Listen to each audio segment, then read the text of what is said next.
Hukuman yang begitu dahsyat, hukuman yang begitu berat, yaitu pedang, kelaparan, dan penyakit sampar. Kenapa 3 hukuman ini mengajar mereka? Karena mereka melawan perintah, ketetapan, aturan yang sudah Tuhan tetapkan. Saudara, hal pertama yang harus kita tanggalkan di dalam hidup adalah menanggalkan segala kehebatan kita, menanggalkan kepintaran kita, mengandalkan kekuatan kita. Hal yang kedua, tanggalkan zona nyamanmu. Yang ketiga adalah soal sakit penyakit. Jangan Anda berontak dan meminta pertolongan kepada orang lain, tetapi larilah kepada Tuhan. Setelah peristiwa daripada corona ini berakhir, yakinkanlah dirimu bahwa ada berkat besar yang hendak Tuhan berikan bagi umat Tuhan, bagi gereja Tuhan, bagi bangsa Indonesia ini.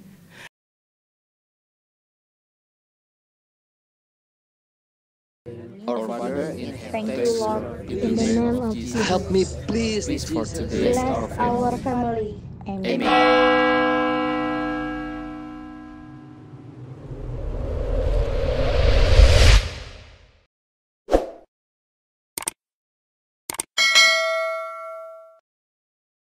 Terima kasih Tuhan Yesus, terima kasih. Oh haleluya, haleluya. Semua yang siap mendengarkan firman Tuhan, mari bersama katakan amin.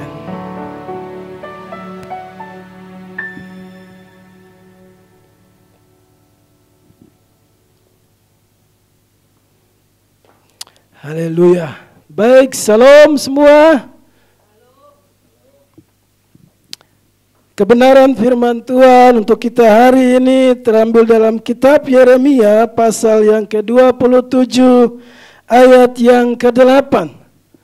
Kitab Yeremia pasal yang ke-27 ayat yang ke-8. Demikian kebenaran firman Tuhan.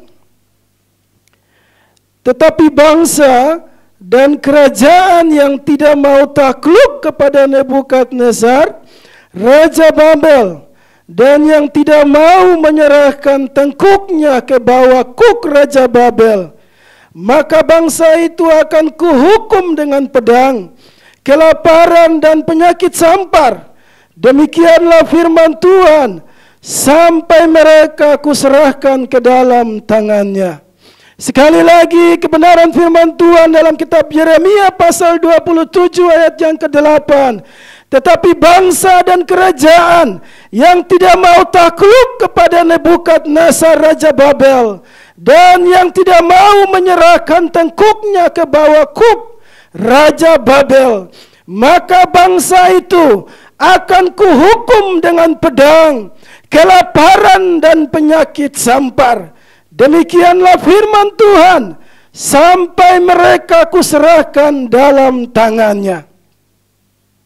Bapak, Ibu, Saudara yang dikasihi di dalam Tuhan kita Yesus Kristus, di dalam pembacaan renungan kita pagi hari ini, Tuhan memperhadapkan kepada satu bangsa, bahkan bukan saja bangsa pilihan daripada Tuhan, yaitu bangsa Israel ataupun Yehuda, dengan hukuman yang begitu berat yang harus mereka hadapi. Hukuman itu bukan saja ditujukan kepada bangsa Israel ini ataupun bangsa Yehuda, tetapi hukuman itu diberikan bagi bangsa-bangsa dan kerajaan-kerajaan yang pada saat itu hidup bersamaan dengan kerajaan Israel. Hukuman yang begitu dahsyat, hukuman yang begitu berat, hukuman yang membawa antara kematian dengan kehidupan. Tuhan perhadapkan kepada bangsa Israel, Tuhan perhadapkan kepada bangsa Yehuda, yaitu hukuman pedang, kelaparan, dan penyakit sampar. Di sisi lain, Tuhan juga perhadapkan dengan kehidupan. Di sisi lain ada kematian. Barang siapa yang melawan Nebukadnezar, maka pedang akan memakan dia, maka kelaparan akan memakan dia, dan penyakit sampar akan memakan dia. Namun di sisi lain, Tuhan juga memberikan satu jalan kehidupan, yaitu bagi umat yang mengikuti akan Nebukadnezar. Mereka ditawan, mereka relakan hati untuk mengikuti akan Nebukadnezar, maka mereka akan mendapat hidup. Bapak Ibu Saudara yang dikasihi dalam Yesus. Nah, mengapa sehingga Tuhan harus memperhadapkan satu hukuman yang begitu berat bagi semua bangsa dan juga kerajaan-kerajaan yang hidup di zaman itu? Mengapa Tuhan begitu marah? Mengapa Tuhan begitu murka dan memperhadapkan bangsa-bangsa, memperhadapkan kerajaan-kerajaan dengan hukuman yang begitu hebat? Terutama bagi umat pilihannya pun tidak lolos dari hukuman itu, yaitu pedang, kelaparan, dan penyakit sampar. Mengapa Tuhan perhadapkan semua ini, saudara? Mari kita sama-sama melihat perjalanan sebelum daripada kerajaan Israel ini pecah menjadi dua bagian. Dibangun di atas dasar satu pergaulan yang buruk di antara Israel dengan satu kerajaan yang bernama Kerajaan Amon, yang pada saat itu rajanya bernama Nahas. Maka bangsa itu bergaul dengan kerajaan ini. Dan pengaruh dan dampak dari Kerajaan Amon adalah mereka datang kepada Samuel pada saat itu untuk meminta agar rakyat daripada Israel ini, mereka meminta kepada Samuel pada saat itu untuk mereka pun diberi seorang raja. Ketika Israel itu datang kepada Samuel, Samuel pada saat itu dia sudah tua dan tidak ada anak-anaknya lagi yang dapat memberikan gantinya sebagai ganti dari kepemimpinannya atas umat Israel pada saat itu. Sehingga bangsa Israel datang dan meminta kepada Samuel, Samuel berikanlah seorang raja kepada kami. Dengan perkataan itu membuat Samuel menjadi kesal di hatinya. Ia marah kepada bangsa itu. Mengapa ia marah? Karena selama itu yang menjadi raja atas Israel adalah Tuhan sendiri. Dengan berkata meminta seorang raja, maka Tuhan mereka tolak menjadi raja atas hidup mereka. Sehingga Samuel menjadi kesal di dalam hatinya ketika ia berdoa kepada Tuhan dan Tuhan katakan, ikuti saja maunya daripada rakyat Israel itu. Ikuti saja maunya daripada umat Israel itu. Padahal mereka sedang menolak Tuhan. Dan Tuhan katakan kepada Samuel, bukan engkau yang mereka tolak, tetapi aku yang mereka tolak. Sehingga bangsa itu atas keterdesakan hati mereka, atas segala pengaruh hidup mereka dengan raja tetangga yaitu Raja Amon, mereka pun meminta seorang raja untuk memimpin hidup mereka. Atas dasar itu Tuhan pun karena belas kasihnya, ia pun meminta kepada Samuel, pergi dan urapi Saul menjadi raja untuk memimpin umat Israel. Dan pada saat itu Saul menjadi raja atas umat Israel. Dalam perjalanan selanjutnya, dalam kepemimpinan Saul sebagai raja, tentu tidak luput dari segala cacat dan celah. Saul mempersembahkan korban persembahan sebagai korban bakaran sebelum Samuel datang, yang seharusnya dilakukan oleh Samuel. Saul melakukan pelanggaran, Saul tidak taat kepada Tuhan. Di sisi lain, ketika Samuel telah tiada, telah meninggal, Saul bergaul karib dengan para pemanggil arwah untuk memanggil arwah daripada Samuel. Ini adalah perbuatan yang sangat jahat di mata Tuhan. Sehingga hukuman harus turun bagi keluarga Saul. Selanjutnya saudara, digantilah Saul dengan seorang raja baru yang namanya Daud anak Isai. Dalam perjalanan dia menjadi raja pun, ia melakukan hal yang tidak senonoh dengan membunuh Uriah dan mengambil istrinya menjadi istrinya. Hal ini menjadi celah di mata Tuhan, sehingga hukuman harus diturunkan bagi keturunan Daud juga. Anak pertamanya mati dan anak keduanya adalah Salomo. Dan Salomo hidup dengan begitu banyak istrinya.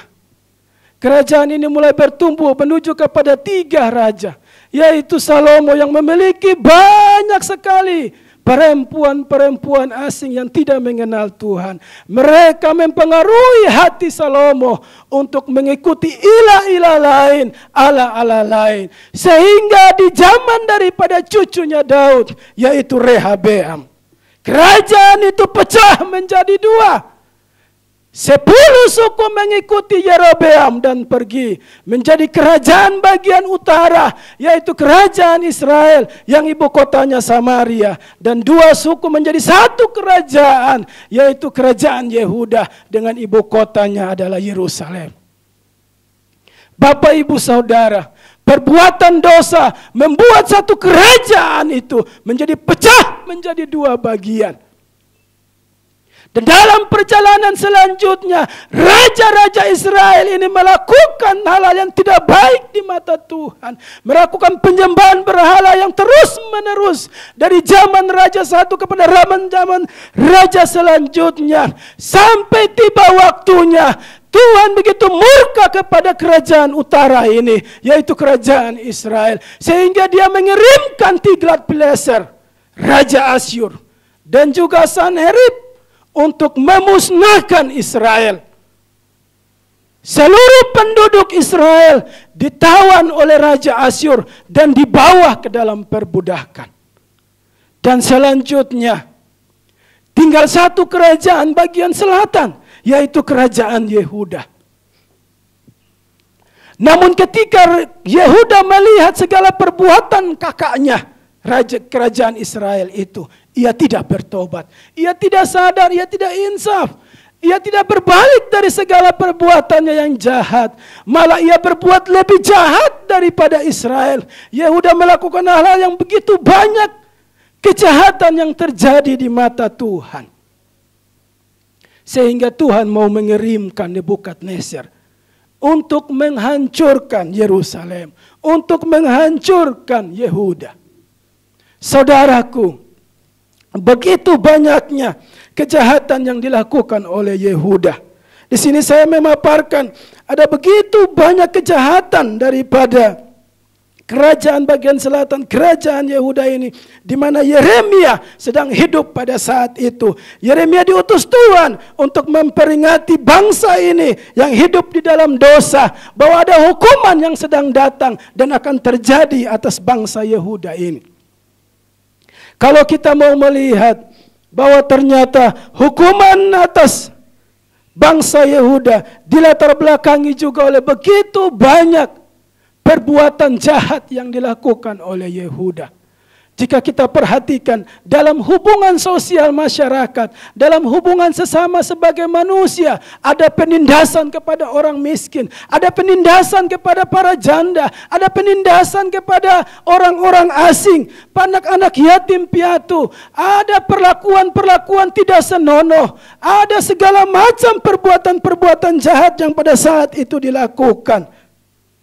Ada pemerasan, ada penganiayaan, ada pencurian, pembunuhan, pemerkosaan, dan segala macam kejahatan di antara sesama masyarakat. Yang kaya semakin kaya dan yang miskin semakin ditekan. Setiap persoalan rakyat-rakyat jelata sama sekali tidak diperhatikan, namun diinjak-injak. Upah daripada yang harus dibayar, mereka tidak membayarnya. Baik dari kaum awam sampai kaum cendekiawan, semuanya mencari untung, semuanya mencari riba. Baik dari kalangan-kalangan dunia sekuler sampai dunia rohani pun, semuanya mencari untung pada saat itu. Semuanya mencari riba. Tidak ada yang saling tolong menolong. Inilah kejahatan yang sedang terjadi pada saat itu. Bahwa segala kejahatan begitu jahatnya di mata Tuhan. Ada persinahan di mana-mana. Ada penyembahan kepada dewa-dewi. Dan saudara, kalau kita mau melihat dari sudut pandang agama, dari sudut pandang rohani, maka ada begitu banyak penyembahan berhala yang dilakukan. Dan yang paling terkenal dan paling hebat, baik di zaman Israel dan Yehuda ini, ada dewa dan dewi yang mereka panggil dan sembah, yaitu dewa Baal dan dewa daripada Artemis, dewa Astarte ataupun dewa Asyera, Dewi Asyera yang berasal dari Sidon dan juga dari Tirus, saudara. Ini adalah dua, baik dewa Baal dan juga dewi dari Sidon dan Tirus ini, yang membawa jerat bagi Israel di zaman Raja Ahab, di mana Isabel adalah istrinya, dan istrinya membawa kuil daripada Asyera ini ke Israel, sehingga Israel dipunahkan Tuhan. Karena di dalam kuil-kuil itu, saudara, ada penyembahan berhala yang begitu rupa, ada nabi-nabinya, yang mau dikata mereka melakukan hal-hal yang tidak senonoh di dalam setiap kuil-kuil itu. Ada prostitusi, ada perseksual secara bebas di sana, saudara. Inilah yang dilakukan di Yehuda ketika Yeremia itu hidup. Bangsa Yehuda melakukan hal yang tidak senonoh di hadapan Tuhan. Mereka menggantikan mesbah-mesbah tiruan dari negara tetangga, dan mereka gantikan mesbah Tuhan yang ada di dalam Yerusalem. Yang di Yerusalem, di Bait Allah, dibuang, digantikan dengan mesbah tiruan dari luar. Dan mereka melakukan hal yang tidak senonoh di dalamnya. Di sana terjadi hal-hal yang buruk, yang begitu jahat di mata Tuhan. Jika kita perhatikan baik-baik, saudara, maka Baal itu dilambangkan sebagai suami, dan Asyerah ataupun Astarte itu dilambangkan sebagai istri. Mereka dua dilambangkan sebagai dewa dan dewi yang memberikan kesuburan. Baal dianggap sebagai penguasa langit yang berkuasa atas segala cuaca untuk memberikan kesuburan bagi baik tumbuh-tumbuhan, hewan-hewan maupun manusia. Demikian juga daripada Asyera, dia dilambangkan dengan bulan yang memberikan kesuburan pula, sehingga terjadi manifestasi secara manusia. Ada begitu banyak persinahan yang terjadi, laki-laki dengan laki-laki, perempuan dengan perempuan, di kuil-kuil yang dibangun oleh Asyera itu. Hal ini membuat Tuhan begitu murka, Tuhan begitu marah, karena manusia sudah melakukan hal yang begitu rusak di matanya. Mereka melakukan persetubuhan dengan binatang pun di sana mereka lakukan. Ini membuat sehingga Tuhan begitu marah, karena perbuatan mereka sudah seperti Sodom dan Gomora. Kita lihat satu kebenaran firman Tuhan dalam Yeremia pasal 23 ayat 13 dan 14. Yeremia pasal 23 ayat 13 dan 14. Di kalangan para nabi Samaria, aku melihat ada yang kurang pantas. Mereka berbuat nabi Baal dan menyesatkan umatku Israel. Tetapi di kalangan para nabi Yerusalem, aku melihat ada yang mengerikan. Mereka berzina dan berkelakuan tidak jujur. Mereka menguatkan hati orang-orang yang berbuat jahat, sehingga tidak ada seorang pun yang bertobat dari kejahatannya. Semuanya mereka telah menjadi seperti Sodom bagiku, dan penduduknya seperti Gomora. Jadi saudara, kehidupan Yehuda itu seperti Sodom dan seperti Gomora. Segala macam kejahatan ada di sana, sehingga Tuhan begitu murka, Tuhan begitu marah, hukumannya segera untuk dilakukan. Dia hendak turun membawa Nebukadnezar untuk menghancurkan Yerusalem ataupun Yehuda.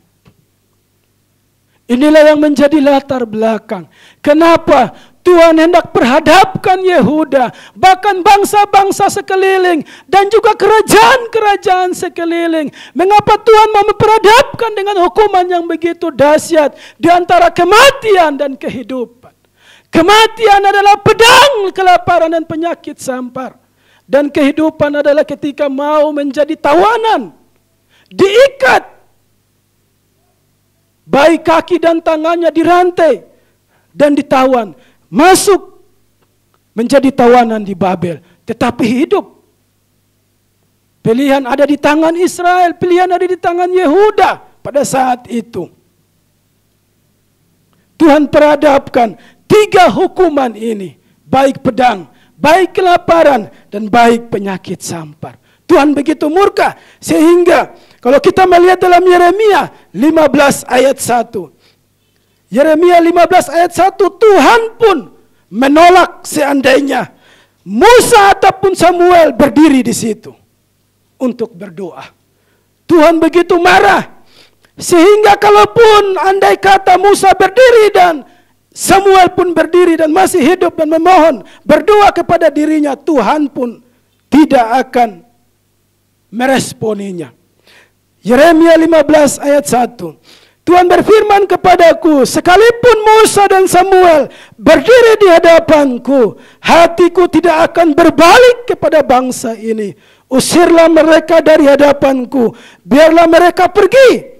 Dan apabila mereka bertanya kepadamu, kemanakah kami harus pergi? Maka jawablah mereka, beginilah firman Tuhan. Yang ke maut, ke mautlah. Yang ke pedang, ke pedanglah. Yang ke kelaparan, ke kelaparanlah. Dan yang ke tawanan, ke tawananlah. Begitu marahnya Tuhan, begitu murkanya Tuhan, sehingga ia harus perhadapkan 3 hukuman ini di hadapan Yehuda. Bagi umat pilihannya, bagi umat yang tadi sebagai lambang kehadiran Tuhan. Ketika Salomo berdoa dan awan kemuliaan Tuhan turun di Yerusalem. Dan tidak ada seorang pun yang mampu berdiri tegak, semuanya bertekuk lutut. Yerusalem sebagai lambang kehadiran Tuhan. Hal yang tidak mungkin kalau Tuhan mendatangkan hukuman. Itulah pola pikir saat itu bagi rakyat Yehuda. Hal yang tidak mungkin kalau Tuhan membinasakan Yerusalem. Hal yang tidak mungkin kalau Tuhan menghancurkan Yerusalem. Sehingga bagi Raja Sedekia, nubuatan yang dilakukan oleh Yeremia adalah nubuatan yang baginya adalah nubuatan yang tidak benar. Karena Yeremia menubuatkan kehancuran Yerusalem. Ia dimasukkan ke dalam perigi yang penuh dengan lumpur. Kenapa? Bagi raja saat itu, Raja Sedekia, nubuatan yang dilakukan oleh Yeremia adalah nubuatan yang tidak benar. Karena dia menubuatkan kehancuran Yehuda dan Yerusalem. Sehingga Bapak Ibu Saudara, hukuman Tuhan ini tidak dapat dielakkan. Mengapa Tuhan mengirimkan Yeremia, Yesaya, nabi-nabi besar untuk menyuarakan suara ini? Karena kasih Tuhan masih ada bagi umat Yehuda ini. Kurang lebih 23 tahun Yeremia dikirimkan untuk menyuarakan suara pertobatan, untuk menyuarakan suara penginsafan, agar bangsa itu berbalik dari segala perbuatannya yang jahat itu. Sehingga Tuhan mengirim Yeremia kurang lebih 23 tahun. Ia berkeliling sepanjang 23 tahun ini bagi Yehuda. Agar Yehuda berbalik dari segala halnya yang jahat. Agar Yehuda itu berbalik dan mencari akan Tuhan. Agar hukuman tidak datang dan tidak terjadi. Namun apalah daya, hukuman itu Tuhan segera lakukan. Kenapa hukuman ini segera dilakukan? Karena tidak ada penginsafan. Karena tidak ada pertobatan. Karena bangsa itu tidak berbalik dari segala perbuatan mereka yang jahat. Sehingga hukuman ini harus dijalankan. Tuhan harus turun dengan pedangnya, dengan kelaparan dan penyakit sampar. Dan bangsa itu dimusnahkan. Tuhan mulai mengirimkan Nebukadnezar. Di sini saya sedikit menjelaskan kepada saudara. Dimulai dari pedang dan juga ada penyakit sampar dan juga ada kelaparan. Mengapa Tuhan mulai memperhadapkan mereka dengan pedang? Saudara, berbicara dengan pedang itu berhubungan dengan orang-orang yang dianggap sebagai patriot. Orang-orang yang saya anggap sebagai seorang yang penuh dengan kepahlawanan berperang. Orang-orang yang sudah terlatih. Orang-orang yang hebat. Yang penuh dengan kekuatannya. Yang siap untuk berperang.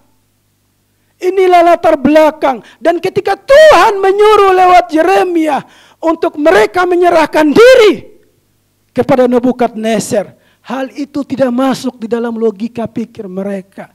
Hal itu tidak akan masuk di dalam segala alam bawah sadarnya. Saya ini orang pahlawan. Saya ini seorang yang patriot. Saya ini orang yang bisa berperang. Untuk apa saya bodoh menyerahkan diri kepada Nebukadnezar? Sehingga Tuhan harus menghukum. Mengapa dia menghukum dengan cara pedang? Untuk mematahkan kesombongan dan kecongkokan manusia pada saat itu. Yang mengandalkan dirinya dengan pedang. Sehingga pada saat itu, bagi umat Yehuda yang ingin berontak dan melawan Nebukadnezar, dia tidak mau ikut Nebukadnezar dan dia lebih memilih untuk berontak kepada Nebukadnezar. Ketika dia keluar dari Yerusalem, ketika dia keluar dari Yehuda dan berperang melawan Nebukadnezar, maka dia mati oleh pedang. Inilah hal yang pertama. Bahwa bangsa itu yang mau memberontak dan melawan Nebukadnezar, bahkan Tuhan katakan bahwa Nebukadnezar itu adalah umatku. Bahwa Nebukadnezar itu adalah hambaku. Ikuti saja dia maka kamu hidup. Tetapi sebagian rakyat, sebagai orang-orang yang menganggap dirinya pahlawan dan hebat, mereka mengangkat pedang dan melawan Nebukadnezar. Pada akhirnya Nebukadnezar membunuh mereka semua. Inilah pedang. Mereka mati oleh pedang. Karena mereka mau melawan akan Nebukadnezar. Sebenarnya mereka bukan melawan Nebukadnezar. Tetapi mereka melawan suara Tuhan. Mereka melawan perintah Tuhan. Mereka melawan ketetapan Tuhan. Untuk mereka harus ikut Nebukadnezar. Siapa yang melawan ketetapan Tuhan pada saat itu, maka dia mati oleh pedang. Inilah hal yang pertama. Hal yang kedua adalah kelaparan. Mengapa Tuhan perhadapkan dengan kelaparan? Karena Yerusalem dibentengi dengan tembok yang sangat begitu hebat. Kalau kita baca Alkitab, maka pada saat itu Daud bisa berjalan di atas tembok yang mengelilingi itu. Tembok itu begitu lebarnya. Jadi Yerusalem dikepungi dengan tembok pertahanan, ada benteng pertahanan. Rakyat tidak mau keluar, mereka mau nyaman di dalam. Saya nggak mau ikut Nebukadnezar. Mending gua di dalam, enjoy, senang, nikmati, makan, minum di dalam. Tetapi Tuhan menyuruh Nebukadnezar untuk mengepung seluruh Yerusalem itu. Sehingga tidak ada satupun yang bisa keluar. Mereka semua di dalam. Saudara, mungkin 1 bulan mending, 2 bulan, setengah tahun, apa yang terjadi? Stok makanan habis, saudara. Akhirnya ibu-ibu memasak anak kandung mereka untuk mereka bisa makan. Kenapa mulai terjadi kelaparan di dalam? Kelaparan yang begitu hebat. Karena tidak ada makanan lagi di dalam wilayah Yerusalem itu. Hari demi hari semuanya. Mereka makan dan makan dan terima. Hidup nyaman di dalam. Padahal mereka tidak tahu ada dalam pengepungan daripada Nebukadnezar. Sehingga ketika stok makanan itu habis, terjadi kelaparan yang begitu hebat, maka mereka memakan anak mereka. Inilah hukuman yang sedang terjadi. Ketika bangsa itu tidak mau keluar dari tempatnya yang nyaman dan pergi ditawan oleh Nebukadnezar, maka mereka akan mati oleh kelaparan. Hal yang ketiga, mengapa Tuhan perhadapkan dengan penyakit sampar? Bagi orang-orang pada saat itu Raja Sedekia, karena terjadi kelaparan yang begitu hebat, maka tembok Yerusalem itu dirobohkan dan semua lari keluar. Bahkan rajanya pada saat itu Raja Sedekia pun ikut lari. Lari meninggalkan Yerusalemnya, lari meninggalkan Yehuda. pergi ke negara-negara tetangga. Namun di tengah jalan Nebukadnezar mengejarnya. Saudara, apa yang terjadi dengan Sedekia? Anak-anaknya disembelih di depan matanya. Dan mata Raja Sedekia sendiri dibutahkan. Dicongkel kedua matanya. Inilah yang terjadi bagi orang yang melawan, yang lari. Dan saudara tahu, di manakah penyakit sampar ini akan mengikuti? Bagi orang-orang yang lolos dan lari masuk ke gua-gua. Bagi orang-orang yang lari pergi ke Mesir dan berharap kepada Mesir. Meminta pertolongan dari Mesir. Maka Tuhan pun kejar mereka dengan penyakit sampar. Mereka mati oleh penyakit sampar di sana. Sehingga 3 hukuman ini mengejar bangsa Yehuda. Kenapa 3 hukuman ini mengejar mereka? Karena mereka melawan perintah, ketetapan, aturan yang sudah Tuhan tetapkan. Padahal ini adalah masa murka, masa amarah. Seharusnya mereka lebih memilih kehidupan daripada kematian. Saudaraku, melakukan perintah Tuhan dalam situasi di mana mengikuti Nebukadnezar adalah sesuatu yang tidak masuk di dalam logika berpikir kita. Karena menyerahkan diri itu bukan pilihan yang terbaik. Tentunya orang harus berjuang untuk melawan Nebukadnezar yang adalah seorang penjajah. Namun dalam mata Tuhan, Nebukadnezar itu adalah hambanya. Rakyat harus mengikuti ketetapan ini. Ada hal-hal yang mengganjal orang-orang pintar. Ada hal yang mengganjal orang-orang hebat di zaman itu. Orang-orang yang sudah disebut sebagai tua-tua, imam-imam. Bahkan di situ ada nabi palsu, Hanaya. Ini menjadi tantangan bagi Yeremia. Ketika Yeremia menyuarakan suara pertobatan, dia menyuarakan tenang-tenang saja. Damai sejahtera menyertaimu. Sehingga tidak ada orang yang bertobat.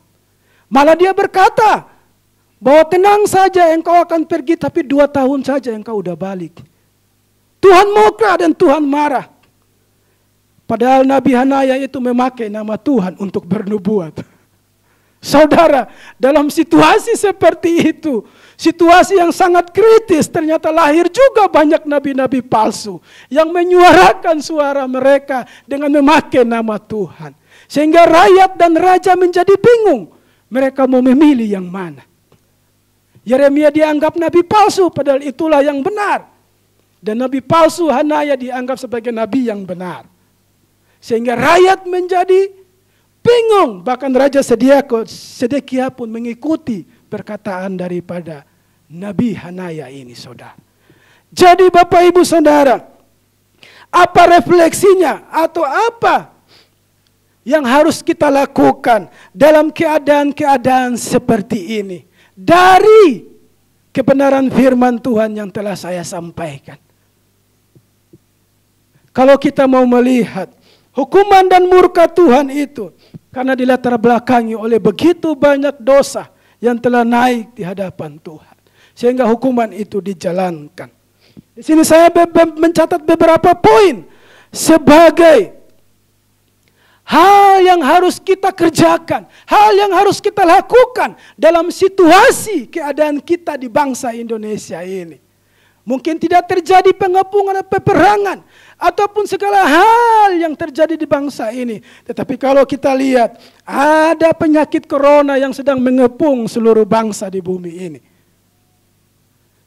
Dalam keadaan situasi seperti ini, apa yang hendak kita tahu dari Tuhan untuk kita boleh lakukan? Apa yang hendak kita tangkap dari Tuhan supaya kita lakukan dan kita menjadi hidup? Jika di zaman dulu Tuhan punya kehendak dan dia berbicara, ikuti Nebukadnezar dan kamu menjadi hidup. Maka sekarang, apa kehendak Tuhan bagi kita? Apa maunya Tuhan bagi kita? Apa yang ia rindukan dan ia inginkan supaya kita bisa hidup di saat pengepungan daripada corona saat ini? Hal pertama yang harus kita tinggalkan ataupun yang harus kita lakukan di sini saya catat, saudara. Yang pertama, berbicara tentang pedang, itu berbicara tentang segala hal yang kita anggap ataupun yang kita andalkan di dalam hidup. Saudara, hal pertama yang harus kita tanggalkan di dalam hidup adalah menanggalkan segala kehebatan kita, menanggalkan kepintaran kita, mengandalkan kekuatan kita, mengandalkan seluruh apapun yang kita andalkan di dalam hidup untuk menjalani hidup ini. Apa yang saudara anggap sebagai andalan di dalam dirimu, tinggalkan dan tanggalkan itu.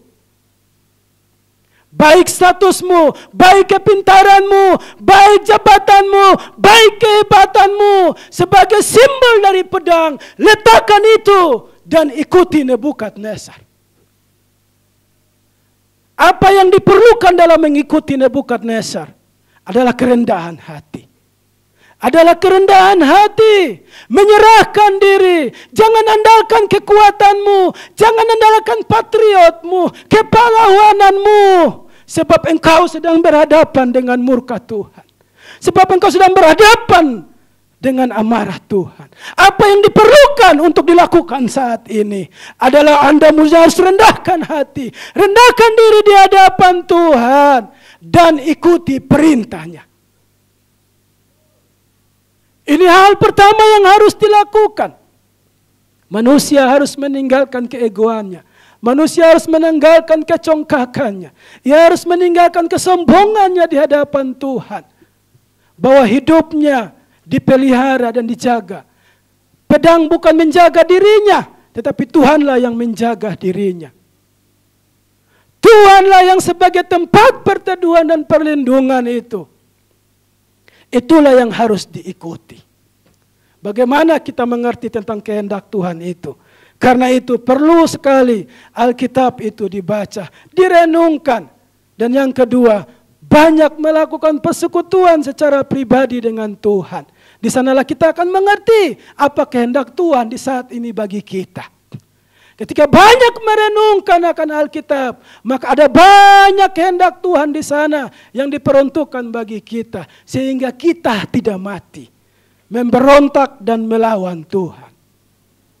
Hal yang kedua, apakah yang harus kita lakukan? Tanggalkan zona nyamanmu. Jangan engkau berlindung di dalam Yerusalem dan engkau merasa nyaman di situ. Engkau menikmati makan minum setiap hari dan tidak menghiraukan orang lain. Berbicara tentang kelaparan, maka berbicara tentang orang-orang yang rakus. Orang-orang yang tidak mau orang lain pun mendapat bahagian. Sehingga saudara bisa bayangkan, kalau kelaparan itu terjadi di Yerusalem, di dalamnya, maka sudah pasti bagi orang-orang kaum elit, bagi kaum-kaum yang dianggap sebagai konglomerat yang kaya, sudah pasti ngumpulin stok banyak. Kenapa? Ini masa kelaparan. Dan kalau terjadi huru hara, tidak ada makanan, bagaimana kita bisa makan? Sebentar terjadi huru hara, sebentar terjadi hal-hal yang tidak berkenan di dalam bangsa. Lalu bagaimana? Karena itu disediakanlah stok satu gudang. Dan dia tidak memberi bagi orang lain.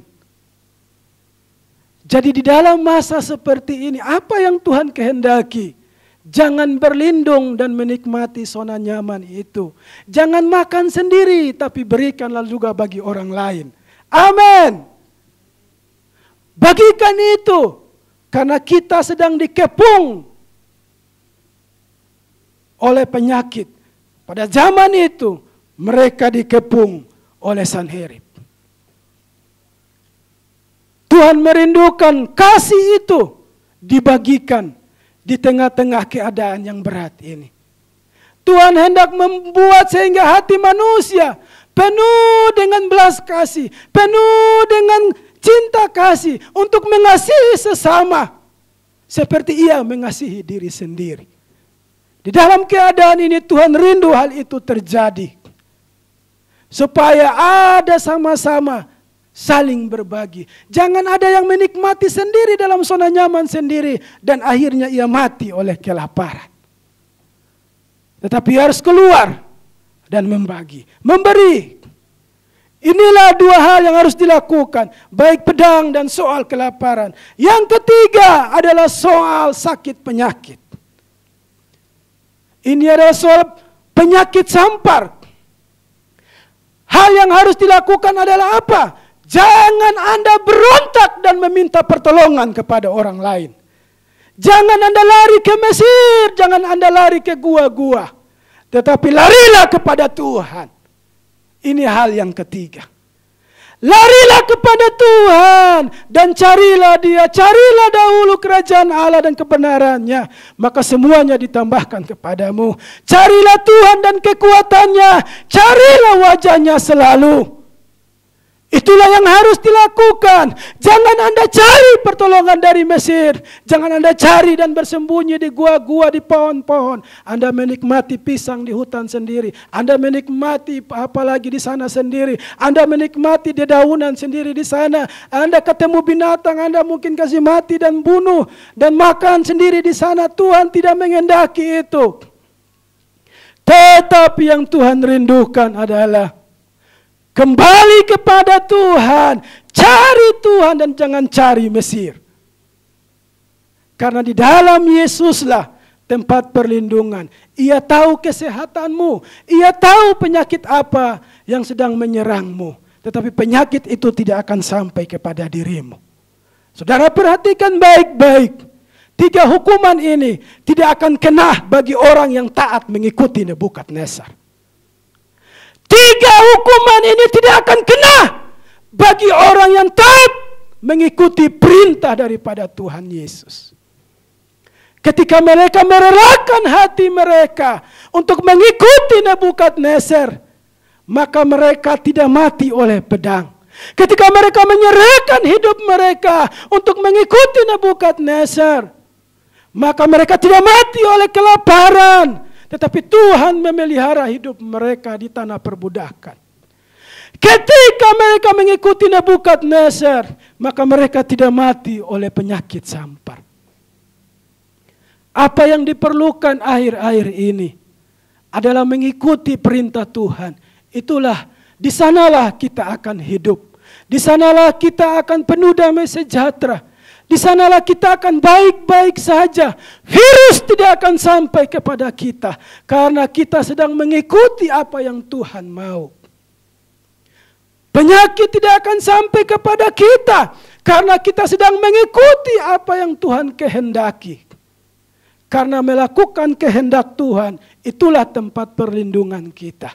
Melakukan apa yang Tuhan mau, itulah tempat perteduhan kita. Sehingga segala macam sakit penyakit, ataupun pedang, ataupun kelaparan tidak akan sampai kepada kita. Janganlah takut apabila tidak ada makanan lagi. Ada banyak PHK di mana-mana. Ada banyak situasi, orang tidak bekerja. Sedangkan pengeluaran harus jalan terus. Kebutuhan harus jalan terus. Belum lagi ada kreditan di mana-mana. Tuntutan jalan terus. Tetapi jangan takut. Ikuti saja perintah Tuhan Yesus, maka kita pasti hidup. Amin. Ikuti saja perintah Tuhan Yesus, maka kita dilindungi oleh perintah itu. Sekalipun memang tidak enak. Karena menjadi tawanan itu berarti dirantai, diikat kaki tangannya. Lalu hanya berjalan, tidak naik kuda. Karena dia itu tawanan. Sehingga dia harus dirantai dan dibawa pergi. Situasi itu terimalah. Sebab sekalipun orang menginjak-injak harga diri kita. Sekalipun orang tidak menganggap diri kita. Tetapi kita hidup karena kita menjalankan perintah Tuhan. Satu contoh raja yang melakukan apa yang Tuhan mau adalah Raja Yoyakin. Kita lihat dalam 2 Raja-Raja 25. 2 Raja-Raja 25. Satu contoh terakhir. 2 Raja-Raja 25. Ayat yang ke-27 sampai 30. 2 Raja-Raja 25. ayat yang ke-27 sampai ayat yang ke-30. Yoyakin dikasihani. Kemudian dalam tahun ke-37 sesudah Yoyakin, Raja Yehuda dibuang. Ia mengikuti apa yang Tuhan mau. Dalam bulan yang ke-12 pada tanggal 27 bulan itu, maka Ewil Merodak, Raja Babel, dalam tahun ia menjadi raja, menunjukkan belas kasihannya kepada Yoyakin, Raja Yehuda, dengan melepaskannya dari penjara. Ewil Merodak berbicara baik-baik dengan dia dan memberi kedudukan kepadanya lebih tinggi daripada kedudukan raja-raja yang bersama-sama dengan dia di Babel. Ia boleh mengganti pakaian penjaranya dan boleh selalu makan roti di hadapan raja selama hidupnya. Dan tentang belanjaannya, raja selalu memberikannya kepadanya sekedar yang perlu tiap-tiap hari selama hidupnya. Perhatikan baik-baik Bapak Ibu Saudara, bahwa Yoyakin Raja Yehuda pada saat itu, ia berbeda dengan Raja Sedekia. Raja Sedekia pemberontak dan melawan akan Nebukadnezar, sehingga anak-anaknya itu disembelih di depan mata dia dan matanya dibutakan. Tetapi Raja Yoyakin, yaitu Raja Yehuda, mengikuti perintah Tuhan. Ia mengikuti, relakan hatinya bersama istrinya, panglima-panglimanya, bersama ibu surinya, mamanya sendiri. Ia meminta semua. Lalu seluruh perbendaraan di istana raja, baik di Yerusalem, semua emas-emasnya dibawanya semua, bersama seluruh tawanan 10.000 banyaknya, untuk mengikuti Nebukadnezar untuk ditawan. Tetapi Alkitab mencatat, ketika Nebukadnezar diganti oleh raja baru, Tuhan menunjukkan kasih-Nya kepada luar biasa kepada Yoyakin. Jadi kasih Tuhan tidak pernah terlambat. Ia pasti memberi setelah murkanya selesai. Murka Tuhan itu sebentar saja, tetapi kasih-Nya itu bersifat kekal. Jadi dalam keadaan apapun, lihatlah kasih Tuhan, bahwa ternyata Yoyakin ketika dia mengikuti perintah Tuhan, dia mengikuti apa yang disampaikan oleh Yeremia, maka ia mendapatkan hidup.